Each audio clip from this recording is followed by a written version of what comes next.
Andrew McQualter's West Coast Eagles have launched. 3/4 against a youthful Richmond at Mineral Resources Park on Monday unofficially kicked off the new era. There were big guns missing. All Australians Jake Waterman and Jeremy McGovern, Liam Ryan, Tim Kelly, Elliot Yeo, and of course Harley Reid, who was busy being photographed, seated alongside Hawthorn coach Sam Mitchell at Tom Barrass's weekend wedding. But there was still plenty of footy fluid to quench the thirst of Eagles fans in the 6-goal win. Key forward Archer Reid is going to be a player.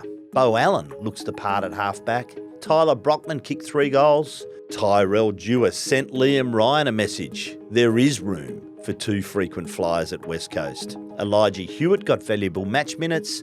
Jack Hutchinson showed enough to suggest he can have an impact in 2025. Reuben Ginbey, big hair and major muscle, was a feature in defence. And then there was the big O, Oscar, the Allan key. The will he or won't he sign long-term conversation was parked momentarily as the Eagles co-captain returned to the key forward post and kicked 2 goals. There was movement and forward craft in both of them. Premiership Tigers Jack Graham and Liam Baker got the first game against their old team out of the way early. They will be architects in the next phase of this long rebuild and bring an extra level of urgency and tackling pressure. At the other end of town, Fremantle helped to revive the Indigenous All Stars after a 10-year absence. A tick under 38,000 turned up at Optus Stadium despite sweltering heat and an awkward 4:30 time slot. And they were treated to a speed and skill spectacular from the All Stars, who beat the Dockers by 43 points. North Melbourne captain Jai Simpkin won the Polly Farmer medal. Bobby Hill kicked 4 and Jason Horne-Francis 3. Fremantle coach Justin Longmuir described the Dockers brand as purposely vanilla, designed to hide tactics from opposition scouts. A curious outtake. There's nothing wrong with vanilla, of course, provided there is something on top.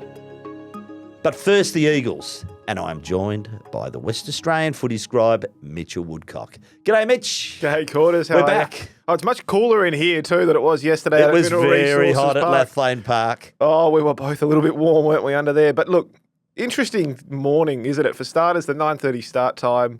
Second, it was only 3:25. What is going on with 3/4? I don't understand it. It didn't make sense. Any chance of 4? Did it get lost? Yeah, it was really weird. And what was even more strange is Richmond went in at half time, well, what would be half time in a normal game, and we're all left waiting for them. Yeah, we were sort of there, weren't we? We were saying, where are they? Have they got lost? West Coast were in position. They were ready to go. Yeah, it was a strange day. It's a strange day. I still don't get the 3/4, but look, it's I know whether it's a travel factor for the young Richmond list, sort of learning how to cope with it, whether it was the heat, but, make the quarters shorter and play 4. I didn't quite get that. But anyway, we saw some footy and we saw some stuff that we liked, Mitch. Yeah, I really enjoyed what West Coast actually put out there. Look, there will be a lot of comments on social media of, oh, look what Richmond bought over. Yep, they bought one player over 24. It was Camden McIntosh. He was their most experienced player. I get that. They had Jack Ross and maybe Jacob Blight down in the back line was really good. Jacob Blight was good. Yeah. Other than that, very young squad.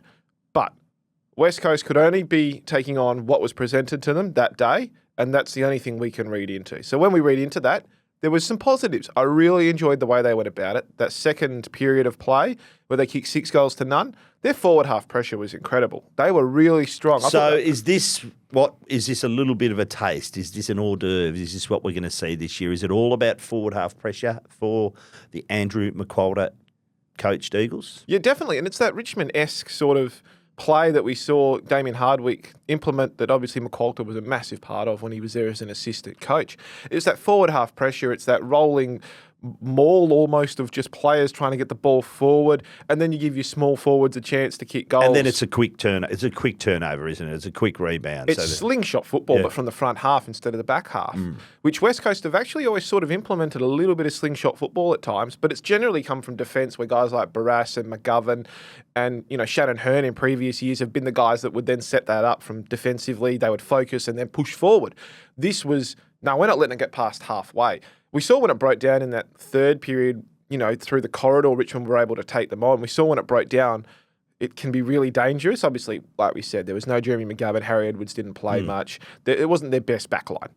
But you can see where it can break down, but you can see where it goes really, really well. And we saw the small forwards really get into it. We saw Oscar Allan crush some packs, get rewarded with 2 late goals. But the young guys were the story of the day, weren't they? They were just a massive story. There was. We'll get onto them in a second. Now, there was one younger player out there vying to get on to the Eagles list as an SSP player. His name is Jack Henderson. And I remember we commented on him during the game. He looks, likely type. Very little. He's a little fella. Nuggety. He's no longer with the Eagles. He's been signed by Melbourne. Football moves fast, doesn't it? It did 24 hours later. He's playing for West Coast yesterday, the number 36, Locke Rawlinson's number. Hoping by Friday he's on a West Coast list. Now he's on Melbourne's list. So Melbourne have lost Shane McAdam last week to an Achilles injury. We feel for a guy like Shane, who's an excellent player and has had his injury trouble since crossing from Adelaide. We all believed it was going to be Jai Cully, the former Eagle mid-season rookie that was going to end up there. He'd been playing for signed for KC Demons, and he'd been playing in match sim for Melbourne, who's obviously Casey's their VFL affiliate, so he can train and work hard there. It was almost like he was going to be the guy. And from all reports, he was fit, firing, kicked a goal from 70 in the intra-club the other day. Jack Henderson, though, has come out of nowhere, pretty much had a choice, I believe, between West Coast and Melbourne, and went, well, Melbourne is the guaranteed contract and I don't have to leave Victoria, where I'm from, the Werribee Premiership player, and that's where he's landed. So, interesting, the whole... so Dom Sheed, to create a spot, Dom Sheed has to be put on the long-term injury list. They haven't done that yet. Friday's the deadline, so there's a bit of time yet. Why the wait? And what are we left with now? We're left with Van Ness and we're left with Sandy Brock. So from what we saw yesterday, what's your inkling? So I'll tackle the Sheed thing first. I'm interested in this. They haven't actually officially put him on the inactive list as of yet that we know of. I checked twice last week and the answer was no, we haven't done that yet. They got special permission from the AFL for Henderson to train. This came on the back of obviously Dom Sheed tearing or rupturing an ACL and having a knee reconstruction. I think that is more of a personal thing. They're trying to let the surgery go through for Sheed and start his recovery, and putting a player on an inactive list is probably a very confronting thing, especially when it's pretty common now, though. It is. I also wonder, given Sheed is out of contract and it's 30 this year and has had his injury troubles, you have to wonder if Sheed's going to be there next year at this stage. That's a fair question. It's a sad reality of football, but it is a reality of football. So I wonder if they're just waiting to see what the outcome is once sort of it settles after the surgery and people get their heads around what's going on. They haven't got a lot of time. Only got a couple of days. They can still open it up for the mid-season draft, though. Okay. And then we go to Brock and Van Ness. This is the interesting one. You put those two in a room and you say to me, which one's the AFL footballer? I'd probably say Van Ness. He's 20 years old, but he's built quite strong. I like the look of Brock yesterday, but that's on a small sample side with Van Ness. But that's the interesting part, isn't it? Brock's actually probably performed better in match sim. And then yesterday, I thought he was really, really good, took some intercept marks, and is quite actually skillful on that left boot. Played as a ruckman at Peel Thunder and obviously was on Gold Coast lists as a rookie. So I think it's down to one of those two. Obviously, West Coast had some interest in Adam Tomlinson. I don't think that's going to come to fruition. I don't think he's got a young family. I don't think he wants to move over to WA for a one-year deal. He's at North Melbourne's VFL side. There's actually probably a fair chance he might end up, if there's an injury at North Melbourne, maybe through the mid-season rookie draft planned for the Kangaroos later this year. So maybe he's hedging his bets. I'm not sure. But yeah, look, at the moment, if it was a 100-metre sprint, you'd say that 5 metres ahead is Brock, but it's not clear who's going to win. Yep, fair enough. Before we talk about the Lions at West Coast, let's talk about Reuben Ginbey. Is he in any trouble here? So Sam Layla, by the way, the number 1 draft pick at Richmond, looked $1 million, didn't he? He's a big boy, ready-made AFL, waltzes into their round 1 side. But there's a serious head knock, and it just looked a bit, what's the word for it? I don't think it was intentional, but it was just, it was careless, definitely careless from Ginbey, and he's been pushed into a contest, and there's a serious head knock there. So he'll be in concussion protocols now. Yeah, it was clumsy, I reckon. Clumsy is a pretty good word. It didn't look good. On Layla quickly, geez, that reminded me of Harley Reid. Yeah. Powerful midfielder, able to go forward, kicked a couple of goals, probably could have had a third if it wasn't for the concussion. Wow. Can't wait to watch him this year. On the Ginbey thing, I find it interesting. You look at it in real time and it doesn't look good. You slow it right down. Ginbey's got his eyes on the ball. I've watched this a few times now. It's just a push. Yeah, but it's a marking contest. We see that probably 30 times in a game. It's just the fact that Sandy Brock comes across at the same time to try and take an intercept mark. He leaps in the air. The push then pushes into Brock. I don't think Ginbey did that intentionally. I don't think he'll have anything to worry about, but it's definitely one of those ones the AFL wants to stamp out. So I'm really curious to see. I believe next Monday is when they'll hand out any possible suspensions. Yeah, I think it needs to be looked at. You'd like to see him get off with possibly a fine I don't think it warrants a suspension, but it needs to be looked at, and he needs to be a little bit more careful. Yeah, the AFL, I think we've got to that point now, Mitch, with opposition players. There's a duty of care now that's been invoked, and we need to be aware of that. They're cracking down on concussion. Yeah. We just know that it's been there for 5 years now. We saw with the sad Angus Brayshaw stuff that, incidents can happen regardless of what you look at the Maynard incident as. But, yeah, at the end of the day, it's going to be looked at to a certain extent. It's going to be scrutinised, and it may force a change in the rules. Incidents can happen. Maynard should never have played in that premiership. But anyway, that's another argument for another day. The West Coast midfield, now I was really pleased to see Matt Flynn for almost 2 quarters. I thought he really play a leading hand in that midfield. He looked good at stoppage. He looked good at the centre bounces. And it's a bit of a new look midfield with Jack Graham in there. There were players missing, Tim Kelly, Harley Reid. It was an impressive almost 2 quarters. But then, of course, he keeps getting these back knocks. And he's had some history with this. And he did look as sore as a boil when he came off the ground, didn't we? And, of course, then Bailey Williams has to go back into that role. But I really like Matt Flynn structurally. If he can stand up, I think it allows Bailey to go add another layer to that forward line, because that's really what he is.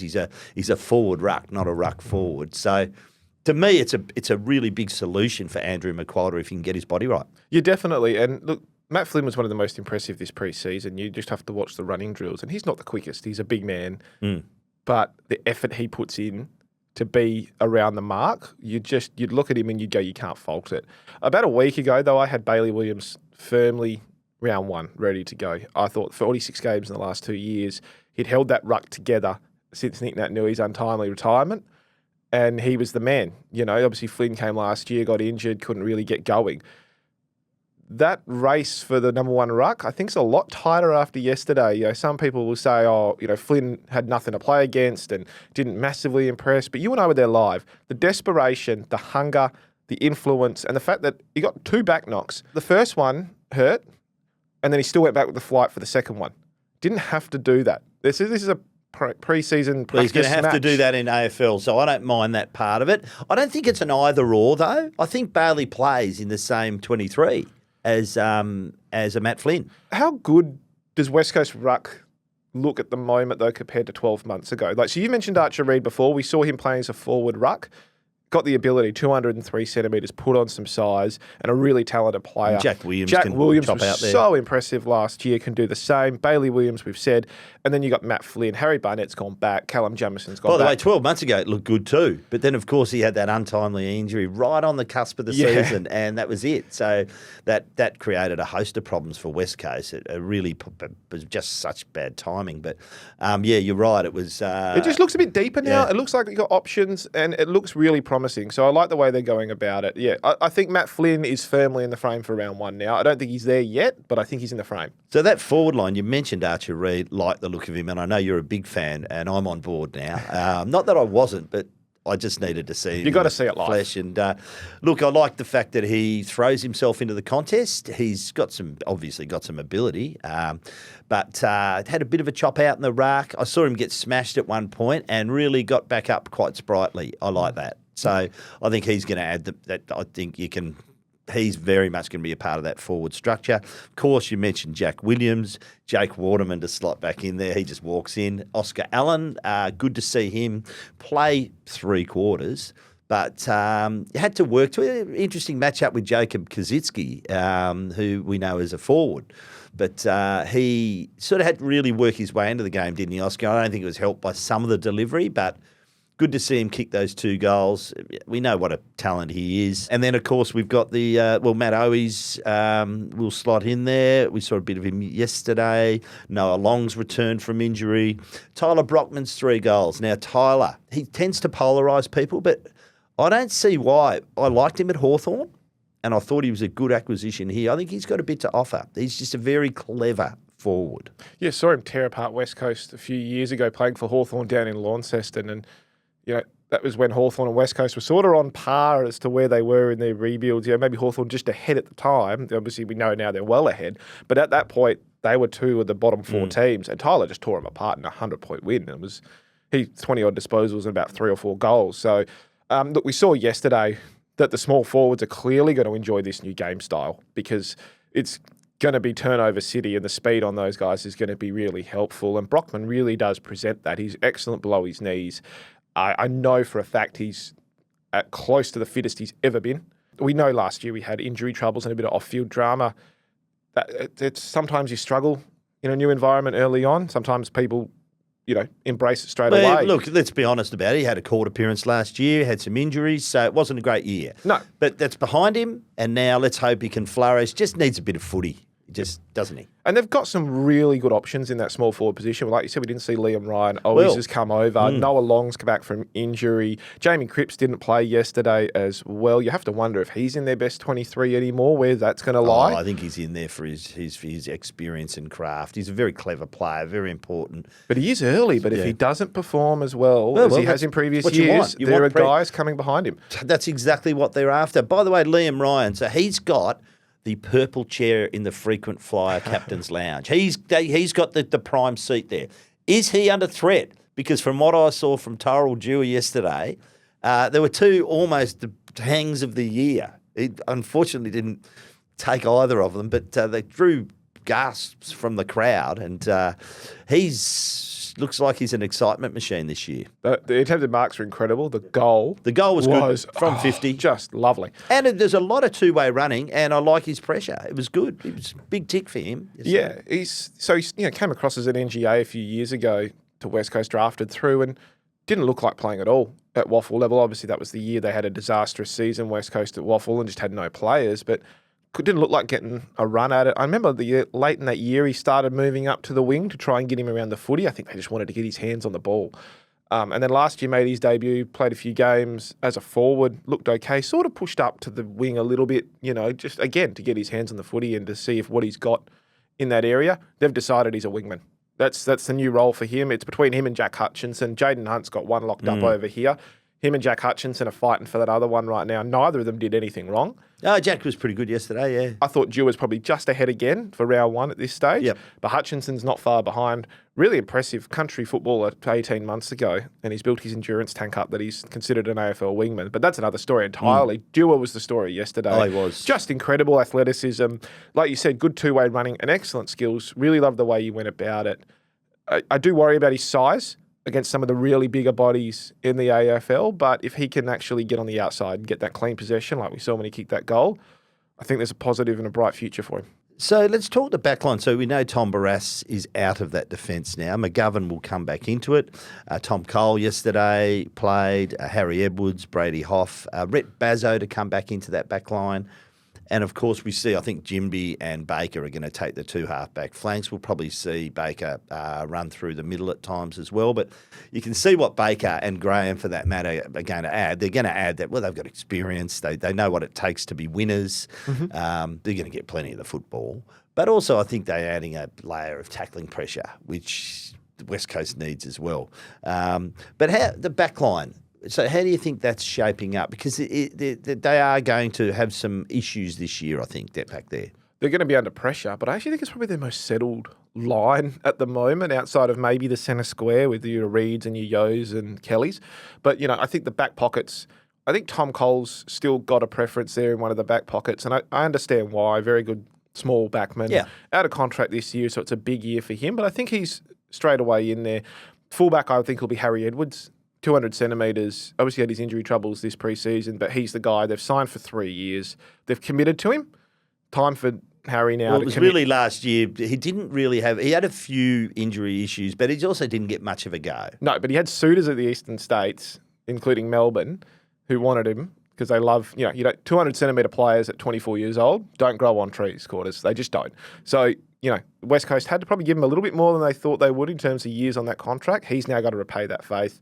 The other pocket, I believe, down there will be Hoff, obviously. One of their best finds in the last 3 years. If there's few positives out of the last few years, Brady Hoff is one of the finds. Halfbacks, like you said, you'd say Ginbey, who can also play a bit taller. Well, so can Hoff. And so can Hoff. Yeah. Liam Baker and then Jeremy McGovern. But the one that I'm excited about, and I'm saying this is settled, he's penciled in Quarters for a round one debut. He's almost in pen. It's Bo Allan. The kid's ready. Played nearly a dozen games for Peel Thunder last year, premiership player. Intra-club's been magnificent, training been great, but watching him yesterday, just slotted in like he'd been playing 50 games. That's what I was going to... The biggest compliment I can give him yesterday is that he just looked like he belonged. Yep. He looks settled, he looks calm, doesn't look rushed, does he? He looks like he's got time. It was almost, and this sounds a bit weird to say, he stood out because we were looking for him, but if you weren't looking for him, he didn't stand out, which is a compliment in itself because he just looked like he belonged there. Yep. You know, when you see a young guy and you're like, wow, that's incredible, but he just was strong in the contest. He bodied guys in marking areas. He was composed with the footy. He reminds me a bit of Scott Pendlebury in the way he moves. He looks like, I don't think he's got massive, I don't think he's slow, but I don't think he's got electric pace. But he looks quicker than he is because he just has time when he's doing things. So I just love the way he goes about it. So I'm just about locking him in for round one. So no pressure on him. You're comparing him to Scott Pendlebury. just the way he moves, though. You can just see that, you know, and the left foot doesn't hurt Mitch either, Woodcock does it? Says Bo Allan is the next Scott Pendlebury. You happy with that headline? 400 games. There we go. Well, he's not going to be playing 99% of them at the MCG. I can give you the tip. Yeah, like Scott but I has. tell you what, the Eagles fans are going to love him. I think he is an absolute gun. Let's go across town to Fremantle. Let's just start with the Indigenous All Stars game. Fantastic concept. I loved it. From the Friday night launch at the WA Museum to the game itself, it was embraced. Almost 38,000 turned up, and it was pretty hot. And I reckon the 4:30 time slot on a Sunday afternoon pre-season was just a little bit of a difficult one too. But they turned up. What they saw was a speed and skill spectacular. This side, yes, they would beat any side on the day, but not if you're going to scout them every week because they were a little bit undersized. But it probably doesn't matter when they got the footy because you're not going to catch them. And the number of rundown tackles of Fremantle players. And just speaking to Caleb Sarong after the game, there was certainly no panic. I mean, it was a 43-point loss, but it's a pre-season game, Mitch. It's just you're working on things. But he said, yeah, look, it's a really hard game because you don't have anything to scout off. You don't know. We expected them to do what they did, but you're really a little bit unprepared from that regard. So it's more about getting the Ks into your own legs. So from that regard, you know, Caleb Sarong and Andy Brayshaw, Jeremy Sharp, Nathan O'Driscoll, ticks, tick, tick, tick, tick. There were no major injuries, although concern for Sam Switkowski, now under the concussion protocols and missed 3 games last year, had a junior history with it and another one this year. So such an important player to their mid-forward connection, Sam Switkowski. So let's keep our fingers crossed for him. What did surprise me was Justin Longmuir's comments after the game. Almost as if he was apologetic. And he didn't need to be. Like the comments that we were a bit vanilla. We didn't really want to put our game structures out there or our game style out there because of, you've got the cameras behind the goals and we didn't want scouts to see them. Scouts know what you're doing. Why the vanilla comment? It made no sense to me. I felt like it drew unnecessary attention to the score. You walk away from that game, and I don't think there was a lot of attention to what Freo had done because outside of, like you said, Sam Switkowski concussion, which again we hope he's okay, very concerning at this stage given we know the dangers of concussion and CTE quarters. You more than anybody in this industry. No, you got to take your time on that one. I felt like Freo, the passion and the energy that came with the Indigenous All Stars, it was about them. That's what it was. Freo were just there to be part of it. Yeah, and I thought they got away. They looked good at times, so they got through. But at the end of the day, you saw the video of Liam Ryan with that young girl crying on the sidelines and him jumping on to give her a hug. That's what it meant. That was what this week was about. I was at the captain's run on Friday, and there were close to 2,000 people there just to get autographs and cheer them on for a captain's run at Optus Stadium.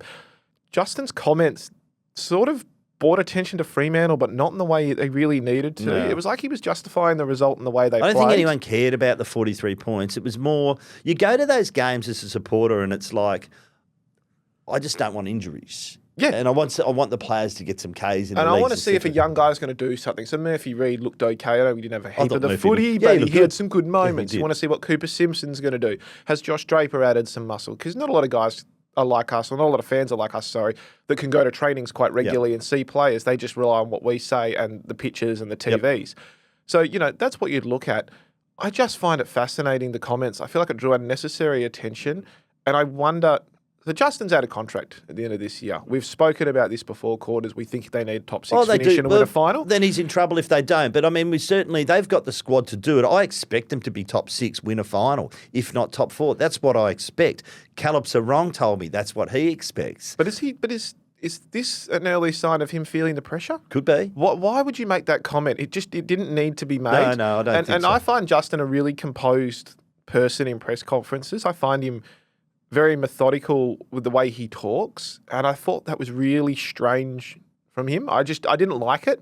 I thought, like I said, he could have gone in there, really pumped up the Indigenous All Stars as a spectacle, pumped up a few players, said, yep, we probably didn't play our best, but hey, this is what we're in a pre-season game. Yep. We got 2 weeks before we take on Melbourne down in Mandurah, and then another 2 weeks before the season opening against Geelong down in Geelong, which is going to be a tough task as it is. They're in a good position. The squads, there's a lot of depth. Their injury status is good. They're in a good position to launch something really special this year. I really liked Liam Reidy's performance in the ruck. I thought it was really important for them. So Sean Darcy's, we now know, is going to be out for the first 2 matches. Let's call it 3 or 4 because it's going to be likely he's going to come back through the waffle, I think. So, I think he should. I just don't think you can bring a guy back who hasn't played in nearly 8 months, who's going to have no intra-club, no match sim, no pre-season, and you're going to throw him in round 3 Western Derby against a Matt Flynn and a Bailey Williams, or are you going to go with Reidy and Jackson? Reidy and Jackson, here's the thing. So cue the controversy. But say Jackson, what is he? He's not a first ruckman. He is a forward or a midfielder - winger. He's who goes and has spells in the ruck. He's a second ruckman. I think his biggest impact is going in there, and he can change the dynamic of a game with his stints at the centre bounces at stoppage. But I don't think as a starting first ruckman, I don't think that's his go. Well, no, even when he played his best footy at Melbourne, he was still second fiddle to Max Gawn, obviously very young and very raw, and he's obviously a bit bigger now. But the same thing. So, yeah, I fully agree with you. And I like Liam Reidy.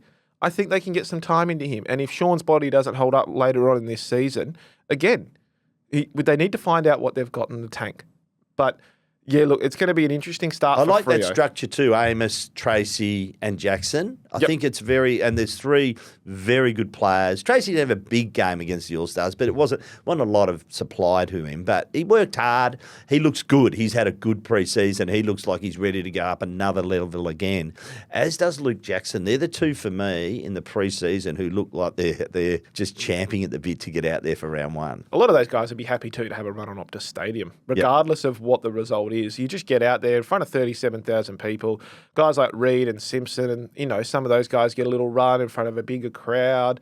I thought there was a lot more positives for Freo than Justin seemed to make it. And look, maybe I watched the press conference entirely and he had some positive things to say, but when you say something so out there, as in we played vanilla, that's all that's going to be heard by everybody, and it's a very weird Put it comment. on the record too. Vanilla is my favourite flavour of ice cream. I don't even need any topping on it. No bit of magic. What is the ice magic? Vanilla bean, mate. It's a very underrated ice cream. People always go for the fancy stuff. You can't. That's the other thing for them was Shea Bolton.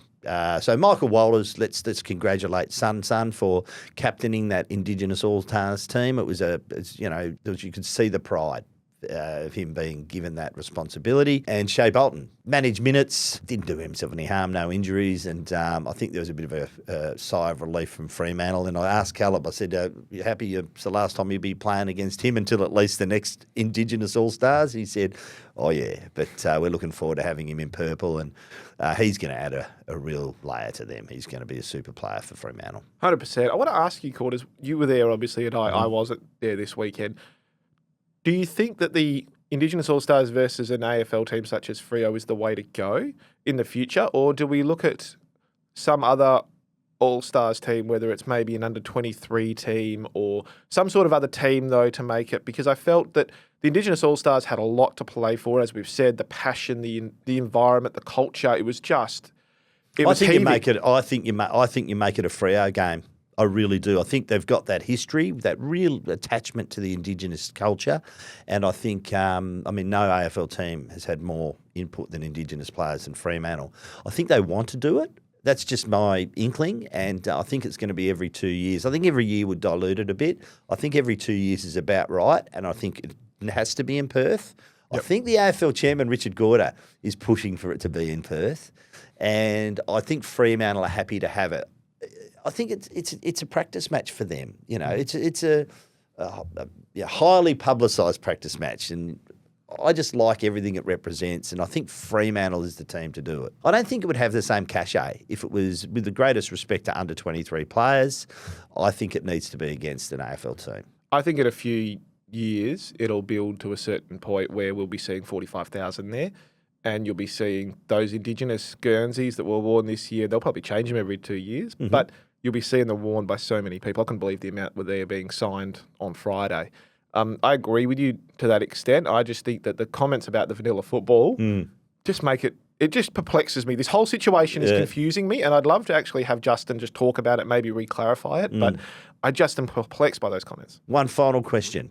Would they have beaten the Brisbane Lions? Callum Archie thinks they would have given it a shot. I'm going to say if they played 10 times, they'd beat them 4. Because I reckon the first 4 they'd do them. And then after that, I reckon you'd get to find a way, you scout them. Tell you what, they're quick. Yeah, well, you know, if the ball hits the ground, which it probably wouldn't very often, and I can tell you right now, it barely did at the captain's run unless they were kicking for goal. They're so good below their knees, you know, they were just incredible. The speed, the pace. Chains of handballs. Oh, but yeah, look, what worries me is the key positions. You know, if you can work out a way for a Harris Andrews to intercept marks, you know, obviously they're going to play a smaller game. But yeah, look, I don't know, maybe 4 out of 10. I don't know. What do you think? Is that too generous? Is it too much? Should it be 50-50? Yeah, no, I'll probably agree with you if you're playing 10 games. But I'll tell you what, they'd be fun to watch every week. Oh, you'd love it. You know, and I think it's a spectacle that if it's here every 2 years, let's do it. Yep, I agree. Mitchell Woodcock, thanks for your time. Thanks, Quarters.